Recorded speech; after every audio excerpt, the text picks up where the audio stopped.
বিয়ে করার কথা বলেই সময় চাই, এই বলে বলে আমাকে রাখলো। এই কত মাস হয়ে গেল, 8 মাস ওর সাথে সম্পর্ক, স্বামী স্ত্রীর মতোই আমরা একসাথে থাকি, প্রতি শুক্রবারে আমাকে ঘোরাতে নিয়ে যায়। বিয়ে না করলে আত্মহত্যা করবো এই বাড়িতে। ঘটনা তো একটা ঘটে গেছে ভাইজান, কুষ্টিয়া সদরের হরিপুরে।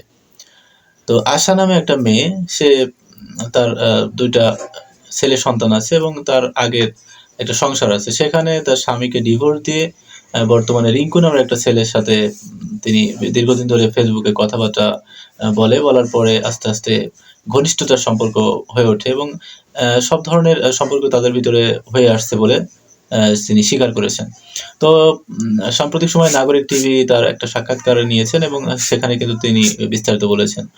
তো রিঙ্কুর সাথে আজ ১ বছর ধরে ওই মেয়েটার নাম হচ্ছে আশা। তো কুষ্টিয়ার প্রপারে তাদের দেখা হয় এবং সেখান থেকে আস্তে আস্তে ঘনিষ্ঠ সম্পর্কে জড়ায় তারা। তো তার আগের সংসারে ২ টা ছেলে আছে এবং রিঙ্কুর সাথে সম্পর্ক জড়ানোর পরেই তার স্বামীকে তিনি ডিভোর্স দেন এবং তিনি কিন্তু রিঙ্কুর সাথে বিভিন্নভাবে বিভিন্ন ধরনের মেলামেশায় লিপ্ত ছিলেন। তো অবশেষে কিন্তু তিনি যখন রিঙ্কু বিয়ের জন্য প্রস্তুতি নিচ্ছিলেন অন্য জায়গায়, তো তখন থেকেই কিন্তু তিনি জানতে পারেন এবং তখন থেকে পিড়াপিড়ি শুরু করেন রিঙ্কুর প্রতি।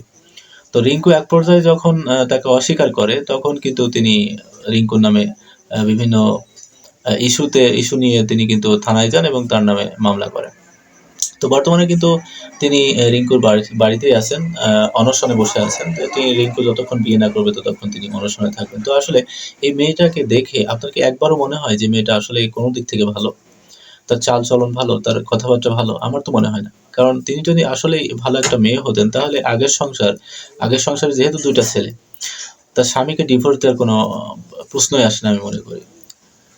তো আসলে বর্তমান প্রেক্ষাপটটা এমনই, আপনি শুধু একাধারে মেয়েদের দোষ দিতে পারবেন না। এখানে ছেলেদেরও কিছু দোষ আছে এবং উভয় পক্ষেরই দোষ আছে। তো যেমন ছেলে তেমন মেয়ে। তো বর্তমান সমাজ-সামাজিকতা এমনই হয়ে গেছে যে আপনি ভালো থাকতে চাইলেও বিভিন্ন দিক থেকেই দেখবেন যে কোনো না কোনো একদিক থেকে আপনাকে মানে ফাঁদে ফেলানোর একটা চিন্তাভাবনা বা ফাঁদে পড়ে যাবেন। তো বর্তমানে চোখ কান খোলা রেখে আমাদেরকে চলাফেরা করতে হবে এবং এই যে মেয়েটাকে দেখছেন, এই মেয়েটার আমার মনে হয় এটা তার বিজনেস। তো বিভিন্ন জায়গায় তিনি এমন occurrence ঘটান এবং তার চোখে মুখে কথা আপনি দেখলেই বুঝতে পারবেন যে মেয়েটা আসলেই কতটা নীতিবান বা কতটা ভালো। কারণ যার সংসারে ২ টা ছেলে আছে এবং আ সেই ছেলেদের কথা চিন্তা করেনি এবং তার স্বামীর কথা চিন্তা করেনি, তার মা-বাবার কথা চিন্তা করেনি। তিনি রিঙ্কুর সাথে প্রেমে জড়িয়ে তিনি তার আগের সংসার ভেঙেছেন এবং এই সংসারে তিনি বিয়ের জন্য আ অনশনে বসে আছেন এবং জানেন যে রিঙ্কু কিন্তু পলাতক। ওই মেয়েটাকে অস্বীকার করছে এবং তাকে বিয়ে করবে না। তো আসলে এই মেয়ে সম্পর্কে আপনার মতামত কি? মেয়েটাকে আপনার মেয়েটার কথা শুনে কতটুকু মনে হচ্ছে যে এই দোষী বা নির্দোষী? তো অবশ্যই কমেন্টস করবেন এবং এই বিষয়ে আপনার মতামত কি? মূল্যবান মতামত জানাবেন। আসসালামু আলাইকুম।